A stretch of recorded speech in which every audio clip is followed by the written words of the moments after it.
The Dallas Cowboy podium is the biggest podium in the league with the most eyeballs. Dallas has more fans out of its area code than any franchise in the league. And from day one, Dak got it.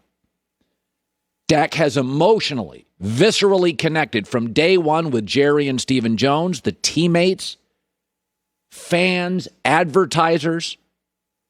Dak Prescott, and this is unbelievable, off an injury where we don't know how good he'll be, signed a $200+ million contract, and according to this story by Adam Schefter, signed a 5-year agreement with the Jordan brand.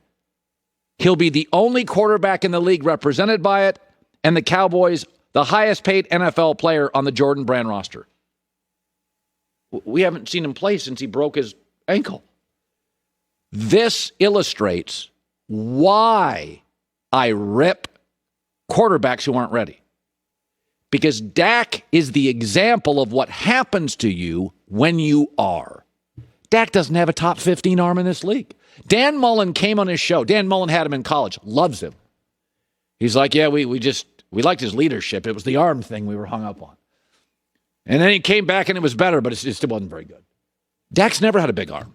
He's never been the best athlete, the biggest quarterback, the best arm. But Dak, and this is why in the end, a lot of people argue he's worth the money. He's embraced Cowboy tradition. He embraced the pressure. He embraced the moment. He understood the temperature in the room. He didn't fight it. There is such value. Dak is what agents all across America should tell quarterbacks. That agents should look at Dak Prescott and go to their quarterback and go, you want to know how to do this game? Being quarterback's a little bit of a game inside a game, right? Like, just call Dak Prescott. I'll set you up a meeting with his agent, and you just talk to him, because that's how you do it. He's not as good as Russell Wilson.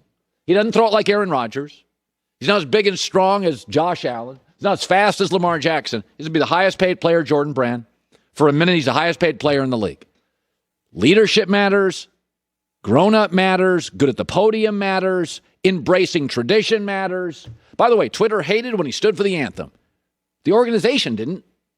22% of Americans on Twitter don't play to it. 6% actually use it.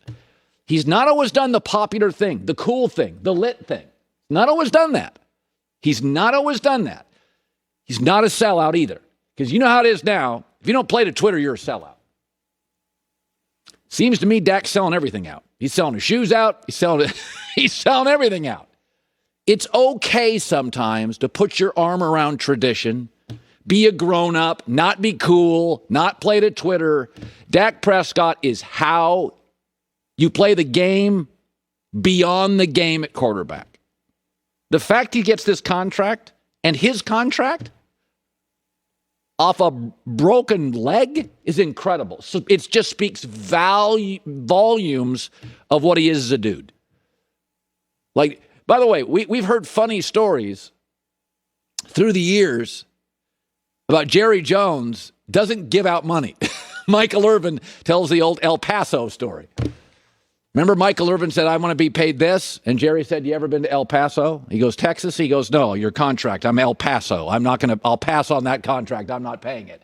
Jerry's a tough negotiator. He paid Dak. Not because he has the best arm. Joy with the news. No. Turn on the news. This is the Herd Line News. Well, let's head over to that other team in Texas, the Texans. In Green Bay. Folks, it doesn't matter if they're divided. It doesn't matter. There is one issue here. I'll get to that in a second. It doesn't matter if the fans are divided. But Colin, the Packer fans own the team. No, they don't. No, they don't. That's the tooth fairy of pro sports ownership in America. It says on the certificate, it's got no value and it's non-transferable. The fans own the team assumption in Green Bay. They don't. If you can't sell something, then you don't own something. You don't own the team. It has as much value as that employee of the month plaque you won 24 years ago when you were in high school, paying your way to parties, right? You worked at Burger King, got an employee of the month plaque. That's what that plaque means. Who cares if the fans are divided? It doesn't mean anything. This is not about a PR battle. This is all about if Jordan Love can play. If he can, the PR battle is irrelevant. Let's say it is about the PR battle, and Mark Murphy wins it, the president of the Packers. He wins the PR battle. Aaron holds out. Aaron holds out, and the fans are, "You stink, Aaron. We love Mark Murphy." And he wins the PR battle. And Aaron holds out and doesn't play, and Jordan Love stinks. Slow clap. What does Mark Murphy win with that? A third-place trophy in the NFC North? He wins nothing.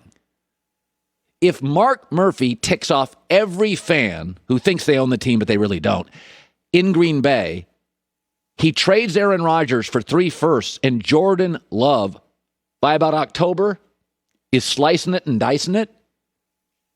He wins. This is all about Jordan Love. It's really no longer about Aaron Rodgers. It's not about Aaron Rodgers anymore. Aaron's leaving eventually, now or later. This story is all about Jordan Love. Yesterday was a very good day. He was composed, speaking, very composed, very confident, and he was very good on the field. Yesterday was as good a day as Green Bay has had in the offseason. Yesterday, this whole franchise now, who gives a rip about PR? It's not even about Aaron Rodgers. It's not about Mark Murphy. It's about Jordan Love. Dude can play, everything's solved. And yesterday was a great day if you're a Packer fan, because he stepped up to the podium and he answered questions about Aaron, had to kind of walk around that little landmine field. It was great. And he practiced. Oh, he was really great. PR is irrelevant. Mark Murphy's irrelevant. Aaron Rodgers at this point isn't that relevant because he's leaving. We got a divorce here, right? We know the divorce is coming. It's now or a year. Aaron's not going to be here in 4 years. Aaron could be on Jeopardy in 4 weeks. So the PR stuff is completely overrated. Don't believe any story that says that. Jordan Love has the future of the Packers. It's in his arm. That's all this is about. All right.